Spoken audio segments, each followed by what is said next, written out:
Ang saluyot ay may scientific name na Corchorus olitorius. Kilala rin ito sa tawag na jute plants o Joe mallow.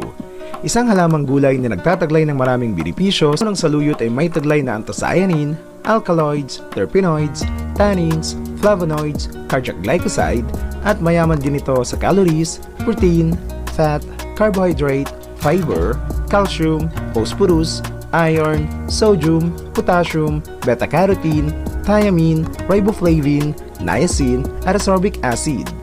Bilang halamang gamot, ang dahon ay karaniwang nilalaga at ipinapainom sa may sakit.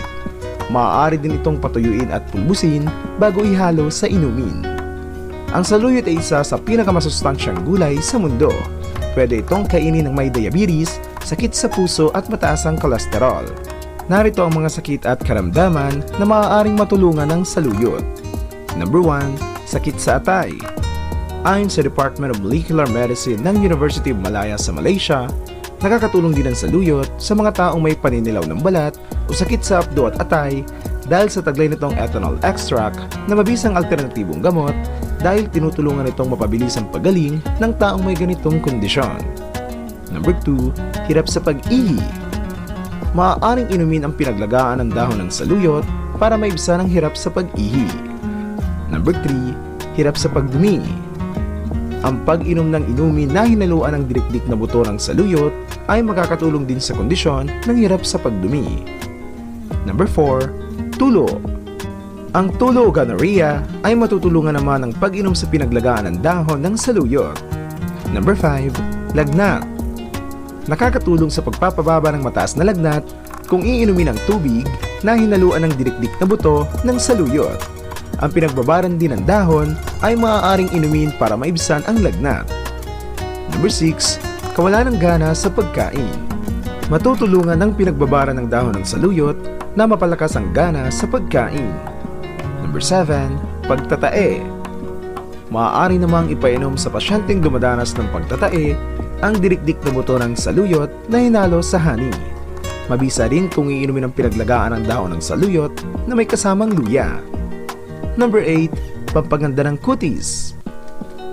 Nakakatulong din ito sa pagpapaganda ng ating balat dahil ito ay mayaman sa vitamin E at ayon sa mga mananaliksik noong unang panahon, ang dahon ng saluyot ay ginagamit ni Cleopatra sa kanyang pagpapaganda. Number 9. Pampadagdag gatas. Ang saluyot ay mainam din na kainin ng mga buntis at bagong panganak dahil ito ay nagtataglay ng sustansya na nakakatulong upang magkaroon ng saganang gatas ang isang ina. Number 10. Fatty liver. Ang saluyot ay mabisang halamang gamot para sa fatty liver at detox cleansing. Para makuha ang benepisyo nito, maaari kang gumawa ng saluyot juice. I-blender ang isang cup ng saluyot sa isang basong tubig. Dagdagan ng kalamansi at honey. Inumin ito bago kumain sa loob ng 2 linggo. Siksik ito sa vitamin A, vitamin B2, vitamin B3, vitamin B5, B6, B9, vitamin C, vitamin E, vitamin K, at iba pa. Narito ang kahalagahan ng mga bitaminang makukuha sa saluyot. Number 1. Vitamin K. Nakakatulong upang labanan ang pagdurugo. Number 2. Vitamin B6 sa pyridoxine para makaiwas sa sakit sa mata dahil sa pagtanda. Number 3. Vitamin C o ascorbic acid.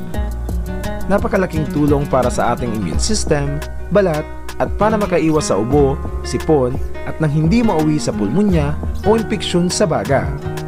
Number 4. Calcium. Ang calcium ay kailangan para mapatibay ang buto, ngipin, at gilagid. Number 5. Vitamin E. Para lumakas ang immunity, magkaroon ng malusog na buhok at malinaw na mata. Number 6. Iron. Kailangan para sa malusog na red blood cells.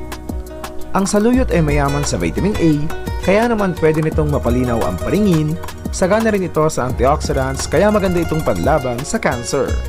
Meron din itong anti-inflammatory at pain-relieving properties, kaya mainam ito para sa mga taong may masakit na ulo, masakit na tiyan at arthritis.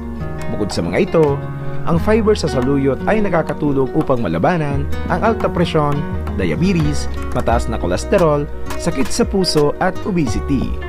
Sa tulong ng fiber at madulas na consistency nito, maaari rin itong mapagaling ang mga taong nakakaranas ng iba't ibang digestive disorder. Sa dami ng mga sakit na kaya nitong pagalingin, makabubuti na dalasan ang paglalahok ng saluyot sa paghahanda ng mga pagkain. Isulong po natin ang kahalagahan ng herbal at natural medicine. Ingatan po natin ang ating mga sarili. I-share po natin ang impormasyong ito para sa kaalaman ng ating mga kaibigan at mahal sa buhay. Huwag mo na rin kalimutan mag-subscribe para updated ka sa lahat kong video.